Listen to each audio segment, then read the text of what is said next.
왜 금값이 떨어지면 중국이 곤란해질까요? 2026년 2월 현재 금값이 온스당 5,600달러 고점에서 4,800달러대로 떨어졌어요. 약 15% 가까이 빠진 거죠. 물론 중국 입장에서는 오래전부터 구매해 왔기 때문에 수치상으로는 손해라고 볼 수는 없겠죠. 그런데 이게 만약 누군가 의도적으로 설계한 하락이자 테스트라면요. 그리고 그 누군가가 바로 미국이고 타겟은 중국이라면 오늘 영상에서는 지난 10년간 미국이 어떻게 중국을 정제적으로 포위해 왔는지 그리고 지금 우리가 목격하고 있는 것이 완성 단계라는 걸 말씀드리려 합니다. 좀 충격적인 내용이 많을 거예요. 하지만 끝까지 보시면 지금 세계 경제가 어디로 흘러가는지 그 큰 그림이 보이실 겁니다. 자, 그럼 시작하겠습니다. 지금의 금값 폭락은 단순한 시장 조정이 아닙니다. 미국이 중국의 금자산을 죽은 돈으로 만들고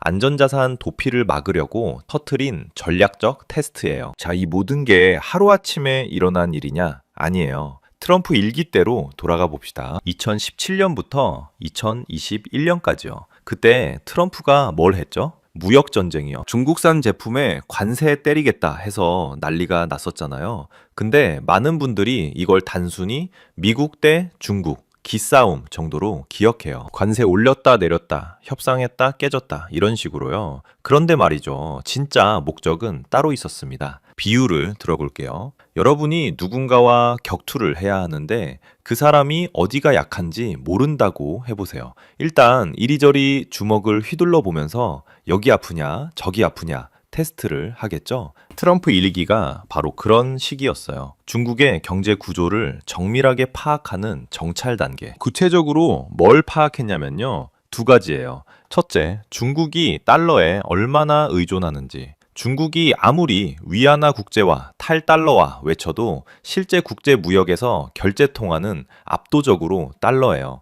2026년 1월 기준으로 국제 무역의 약 58%가 달러로 결제됩니다. 위안화는 고작 4% 수준이에요. 중국 기업들이 물건 팔아서 벌어들이는 돈도 결국 달러, 원자재 사올 때 쓰는 돈도 달러, 해외 빚 갚을 때 쓰는 것도 달러. 달러 없으면 아무것도 못하는 구조인 거죠. 둘째, 비상시 중국이 어디로 도망갈지. 경제가 어려워지면 나라들이 취하는 행동 패턴이 있어요. 외환 보유고를 풀어서 환율 방어, 보유 중인 해외 자산, 미국 국채 등을 매각해서 현금 확보, 금 같은 안전 자산으로 갈아타기. 미국은 일기 때 이 세 가지 비상구를 정밀하게 관찰한 거예요. 아, 중국이 달러가 마르면 미국 국채를 팔겠구나. 금으로 도망치려고 하겠구나. 외환 보유고 규모가 이 정도니까 버틸 수 있는 시간은 대략 이 정도겠구나. 이런 정보들을 다 지도처럼 그려놓은 겁니다. 이걸 매핑이라고 해요. 적의 위치, 약점, 도주 경로를 다 파악해서 지도에 표시하는 작업. 그래서 일기 때 트럼프가 관세를 올렸다, 내렸다, 왔다 갔다 하는 게 일관성이 없어 보였잖아요. 협상한다고 해놓고 다음날 트윗 올려서 다 뒤집고 그랬죠. 그게 계산된 행동이었던 거예요. 일부러 다양한 상황을 만들어서 중국이 어떻게 반응하는지 본 거예요. 관세 올리면 중국이 어떻게 나오나, 협상 파토 내면 어떻게 하나, 달러 공급 조이면 어떻게 버티나. 마치 격투기에서 페인트 모션 넣어보면서 상대 반응 패턴을 파악하는 것과 똑같습니다. 그리고 2021년 트럼프가 잠시 물러났잖아요. 바이든 행정부가 들어섰죠. 근데 재밌는 건 바이든 때도 대중국 압박 기조는 유지됐어요. 반도체 수출 규제, 기술 디커플링 같은 건 오히려 더 강화됐죠. 그러다가 2025년 트럼프가 돌아왔습니다. 2기 시작. 트럼프 1기가 적의 위치를 파악하는 정찰 단계였다면 2기는 그 정보를 바탕으로 한 정밀 타격 단계입니다. 자, 이제 2025년으로 와볼게요. 트럼프 2기. 여러분, 2025년에 트럼프가 뭘 했는지 기억하시죠? 역대급 관세 폭탄을 터뜨렸어요. 트럼프 2기 출범 직후 서명한 미국 상호무역법 기반의 행정명령이 핵심입니다. 내용이 뭐냐면요. 미국의 관세를 높이 매기는 나라에겐 우리도 똑같이 높은 관세를 매기겠다. 근데 이게 단순히 눈에는 눈 수준이 아니에요. 중국산 제품에 대한 관세가 평균 60%까지 올라갔어요. 일부 품목은 100%를 넘기기도 했고요. 60% 관세가 어느 정도냐면요. 중국에서 100달러짜리 물건을 만들어서 미국에 팔면 미국 항구에 도착하는 순간 60달러가 관세로 붙어서 160달러가 되는 거예요. 중국 제품 경쟁력이 싹 사라지는 거죠. 결과가 뭐겠어요? 중국 기업들이 미국에 물건 못 팔게 됐습니다. 팔아봐야 손해니까요. 근데 여기서 중요한 게 뭐냐면요. 물건을 못 판다는 건 달러를 못 번다는 뜻이에요. 앞에서 말씀드렸잖아요. 국제 무역의 58%가 달러로 결제된다고. 중국 기업이 미국에 수출해서 받는 돈이 달러란 말이에요. 그 달러 파이프라인을 막아버린 겁니다. 비유를 들어볼게요. 여러분이 월급을 받아서 생활한다고 해보세요. 근데 갑자기 회사가 내일부터 월급 60% 깎을게요 라고 하면 어떻게 됩니까? 당장은 저축해놓은 돈으로 버티겠죠? 그런데 그 저축도 바닥나면 다른 데서 돈을 구해와야 해요. 부동산 팔든가 주식 팔든가 금 팔든가 중국이 바로 이 상황에 몰린 겁니다. 대미 수출로 들어오던 달러가 쪼그라들었어요. 근데 중국도 수입을 해야 하잖아요. 원유, 식량, 반도체, 장비 이런 거 다 달러 주고 사와야 해요. 나가는 달러는 그대로인데 들어오는 달러가 줄었으니 달러가 마르기 시작한 거죠. 그럼 중국이 뭘 하겠어요? 첫 번째, 외환 보유고를 깨서 쓴다. 두 번째, 해외 자산을 팔아서 달러를 만든다. 세 번째, 금 같은 다른 자산으로 갈아탄다. 1번은 한계가 있어요. 중국 외환 보유고가 약 3조 달러 정도인데 이거 함부로 깨면 환율 방어도 못하고 외국인 투자자들도 불안해서 도망가요. 2번과 3번이 남았는데 미국은 중국이 이쪽으로 올 줄 알고 있었어요. 일기 때 다 파악해놨거든요. 특히 금으로 갈아타는 행동이 중요합니다. 중국이 생각한 건 이거예요. 달러 의존도를 낮추자. 금을 왕창 사두면 나중에 달러가 필요할 때 금 팔아서 쓰면 되잖아. 합리적인 판단 같죠? 근데요, 이게 바로 미국이 원했던 행동이에요. 달러 수입이라는 큰 길을 막으니까 중국은 자연스럽게 금이라는 골목으로 들어갔어요. 금으로 자산 분산하면 안전하겠지 하면서요. 근데 그 골목이 막다른 길이라는 걸 중국은 모르고 있었던 겁니다. 중국이 2023년부터 본격화한 금 사재기가 결과적으로 미국의 관세 폭탄이라는 그물에 걸려든 꼴이 된 겁니다. 자, 여기까지 왔으면 중국이 선택지가 별로 없어요. 달러는 안 들어오고 금은 쌓아뒀는데 어제 하루 만에 15%가 날라갔고 급한 불을 꺼야 하는데 돈이 없는 상황. 그럼 중국이 마지막으로 뽑을 수 있는 카드가 뭘까요? 바로 미국 국채 투매입니다. 잠깐, 미국 국채가 뭔지부터 설명드릴게요. 국채라는 건 정부가 발행하는 빚 문서예요. 나 정부인데 돈 좀 빌려줘. 나중에 이자 붙여서 갚을게. 이런 약속, 어음인 거죠. 미국 국채는 전 세계에서 가장 안전한 자산으로 통해요. 왜? 미국이 망하진 않을 거니까요. 최소한 우리가 살아있는 동안은요. 그래서 전 세계의 나라들이 외환 보유고에 미국 국채를 쌓아둡니다. 금 다음으로 안전한 자산이니까요. 중국은 이 미국 국채를 얼마나 가지고 있을까요? 2026년 1월 기준으로 약 7,590억 달러어치를 보유하고 있습니다. 어마어마하죠. 2013년에는 1.3조 달러가 넘었는데 계속 줄이고 있긴 해요. 그래도 여전히 일본 다음으로 미국 국채를 많이 가진 나라예요. 근데 이걸 무기로 쓸 수 있어요. 어떻게? 야, 미국, 나 이 국채 다 팔아버릴 거야. 이러면 무슨 일이 벌어지냐면요. 시장에 미국 국채가 왕창 풀리겠죠. 공급이 늘어나면 가격이 떨어져요. 채권 가격이 떨어지면 금리가 올라갑니다. 미국 금리가 갑자기 급등하면 무슨 일이 벌어지냐? 미국 기업들 대출이자가 폭등, 부동산 시장 패닉, 주식 시장 폭락, 달러 신뢰도 하락 등 경제 대혼란이 오는 거죠. 그래서 중국이 미국 국채를 투매하겠다고 위협하면 미국이 긴장할 수밖에 없어요.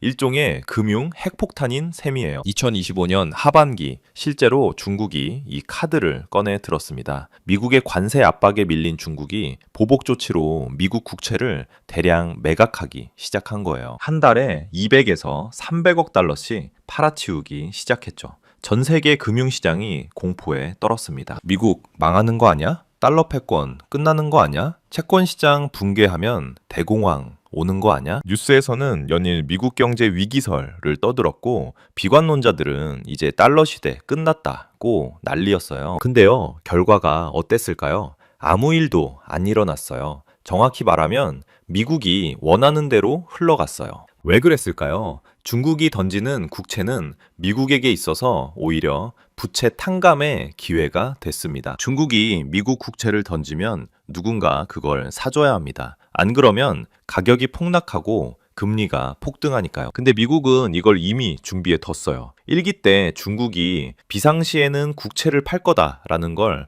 파악했잖아요. 그래서 2기 들어서자마자 흡수 시스템을 가동한 겁니다. 첫 번째 흡수원이 스테이블 코인이고 2025년에 미국에서 중요한 법안이 통과됐어요. 스테이블 액트와 지니어스 액트라고 불리는 스테이블 코인 관련 법안이에요. 스테이블 코인이 뭔지 모르시는 분들을 위해 설명드릴게요. 암호화폐 있죠? 비트코인, 이더리움 같은 거요. 이거 가격이 왔다 갔다 미친 듯이 변동하잖아요. 그래서 일상생활에서 쓰기가 어려워요. 오늘 커피 한 잔 사면 0.001 비트코인인데 내일은 0.0015 비트코인이 될 수도 있으니까요. 그래서 나온 게 스테이블 코인이에요. 달러의 가치를 고정시킨 암호화폐입니다.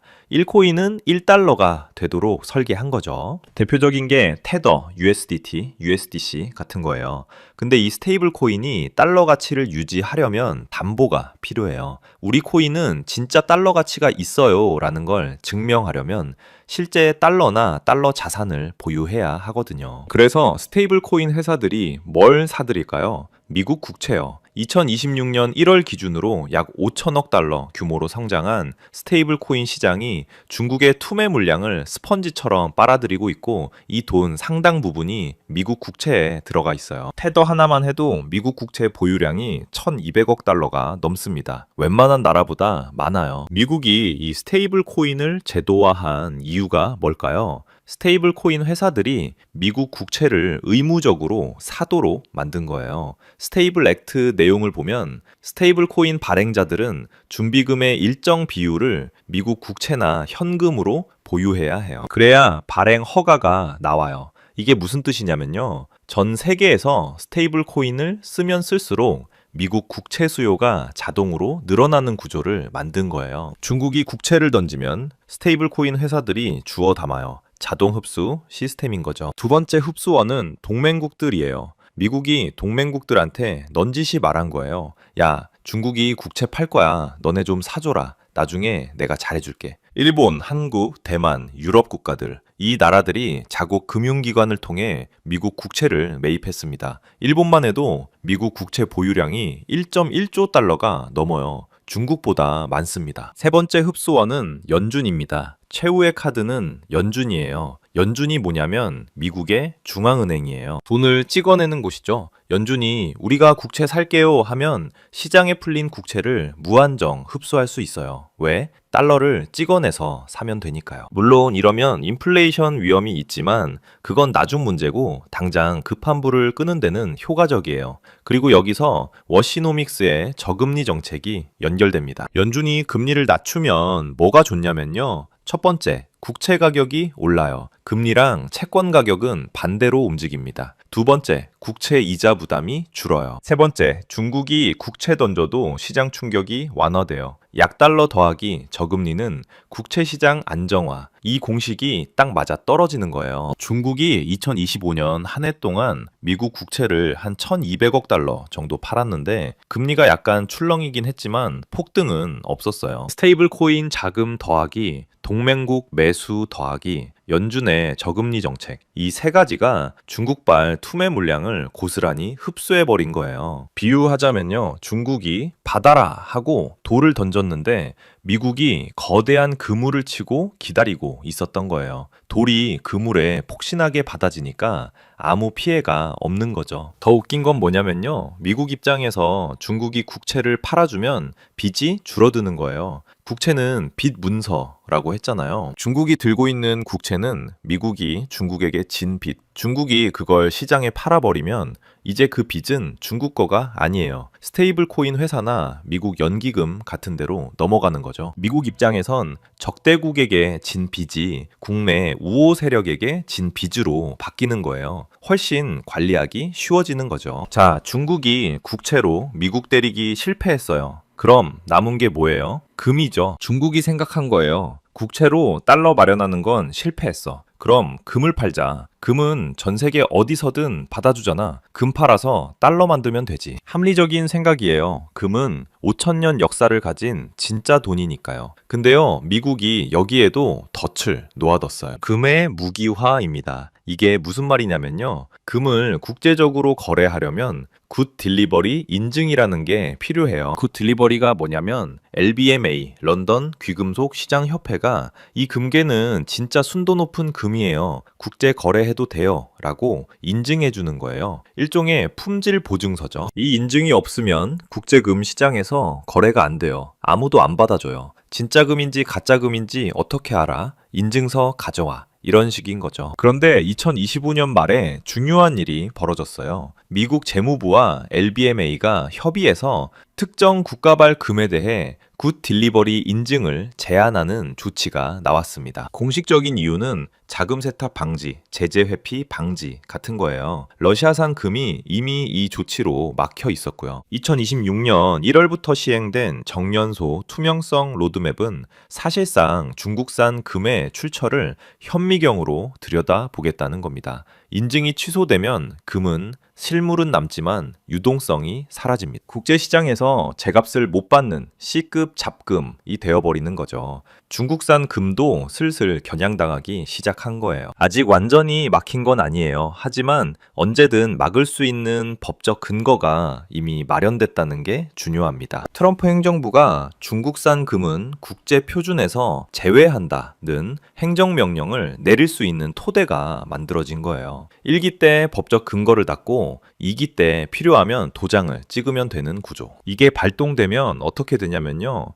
중국이 가지고 있는 금 4,000에서 5,000톤이 그냥 돌덩이가 됩니다. 금이지만 팔 수 없으니까요. 국제시장에서 거래가 안 되니까요. 아까 비유 기억나시죠? 10억짜리 아파트 가지고 있는데 아무도 안 사주는 상황. 그게 바로 이거예요. 중국이 나 금 있어 5,000톤이나 있다고 해도 세계가 그래서요? 우리가 왜 사요? 인증도 안 되는데 라고 하면 끝인 거예요. 자, 여기서 금값 폭락이 다시 연결됩니다. 하루 만에 15% 폭락. 이게 단순히 시장이 출렁인 것이 아니에요. 미국이 중국에게 보내는 메시지입니다. 너희가 금으로 도망치려고 우리가 금 가격도 조절할 수 있어. 금 팔아서 달러 마련하려고 그 금 우리 맘대로 휴지 조각 만들 수 있어. 중국이 4,000톤 금을 가지고 있든 5,000톤을 가지고 있든 미국이 금 시장을 흔들어 버리면 그 가치가 하루아침에 증발할 수 있다는 걸 보여준 거예요. 최악의 시나리오는요. 달러가 말라서 급한데 국채 팔려고 하니 미국이 다 흡수해 버려서 효과 없고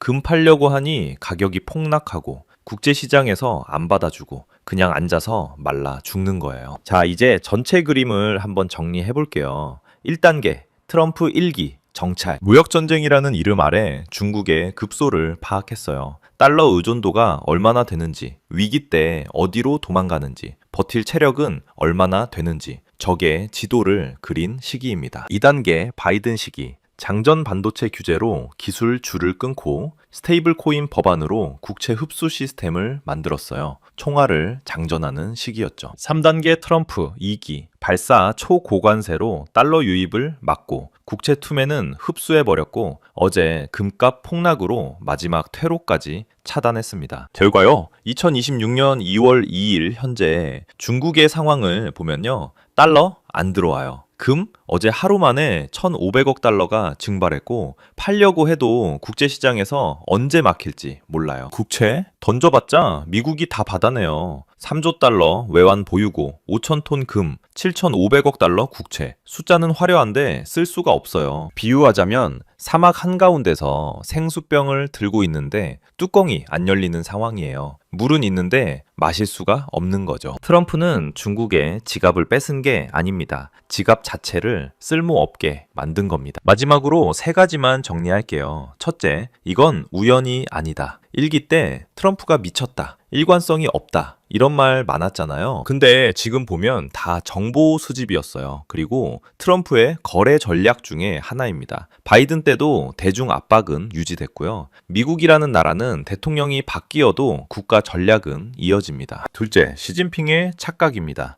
금 쌓고 국채로 위협하면 미국이 꺾인다고 생각한 것 같아요. 근데 그건 상대가 준비 안 했을 때 얘기예요. 골키퍼 없는 골대에 차야 골이지 골키퍼가 버티고 있는데 아무리 세게 차도 소용없어요. 어제 금값 폭락은 미국이 너희 패 다 알아 라고 선언한 겁니다. 셋째, 우리한테 주는 교훈이요. 개미들이 평단가를 논할 때 거인들은 체제를 바꾼다. 금이 떨어지든 국채가 출렁이든 개별 자산만 보면 안 돼요. 그 뒤에서 누가, 왜, 무슨 게임을 하고 있는지를 봐야 합니다. 세상이 어떻게 돌아가는지 아는 사람은 위기에서 기회를 찾아요. 모르는 사람은 파도에 휩쓸리고요. 오늘 영상 여기까지입니다. 금값 15% 폭락. 단순히 시장이 출렁였네 하고 넘기지 마세요. 거대한 체스판에서 중요한 한 수가 두어진 거예요. 도움이 됐다면 보통의 경제학, 좋아요, 구독 부탁드리고요. 댓글로 여러분 생각도 남겨주세요. 감사합니다.